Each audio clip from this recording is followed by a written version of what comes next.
একটা মশলাদার মোচড় দিয়ে চিকেনে মশলার স্বাদ যুক্ত করা হয়। এখানে প্রোটিন প্রেমীদের একটা গো টু রেসিপি রয়েছে, যেখানে আপনি একটা ভালো ফিলিংয়ের জলখাবার চিকেন স্যান্ডউইচের জন্য ক্ষুধার্ত। আপনার নিম্নোক্ত উপকরণগুলো লাগবে: 2 টেবিল চামচ আমুল চিজ স্প্রেড, 2 টেবিল চামচ আমুল বাটার, হাফ কাপ সেদ্ধ করা শ্রেডেড চিকেন, 2 স্লাইস গোটা গমের ব্রেড, 2 টেবিল চামচ কুচনো ক্যাপসিকাম, হাফ চা চামচ সর্ষে বাটা, 1 চা চামচ মধু, হাফ চা চামচ গোলমরিচ গুঁড়ো ও স্বাদ মতো লবণ। স্যান্ডউইচের স্প্রেড বানাতে একটা বাটি নিন এবং তার মধ্যে সর্ষে বাটা ও মধু দিন। এরপর তাতে আমুল চিজ স্প্রেড যুক্ত করে ভালো করে মেশান।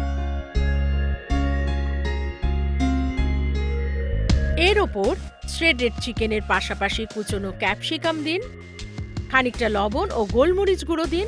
ভালো করে মেশান যাতে উপাদানগুলি স্বাদ চিকেনের সঙ্গে ভালোভাবে মিশে যায়। স্যান্ডউইচ বানানোর জন্য 2টো স্লাইস ব্রেড নিন। ত্রিকোণ আকারে সেগুলোকে স্লাইস করে তার উপর আমুল বাটার মাখান।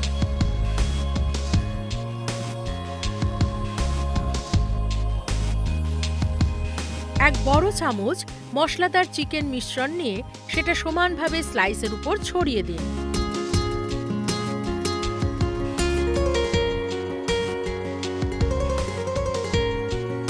তারপর আরেকটা স্লাইস নিয়ে তার উপর ভালো করে বাটার মাখিয়ে মিশ্রণটার উপর বসিয়ে দিন। এইভাবে অন্য স্লাইসগুলো নিয়ে একই প্রক্রিয়ায় পুনরাবৃত্তি করুন।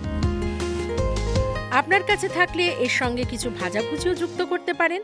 এটা সহজ, এটা দ্রুত বানানো যায় ও এটা খুবই মুখরোচক চিকেন স্যান্ডউইচ আমুল দিয়ে বিশেষভাবে তৈরি।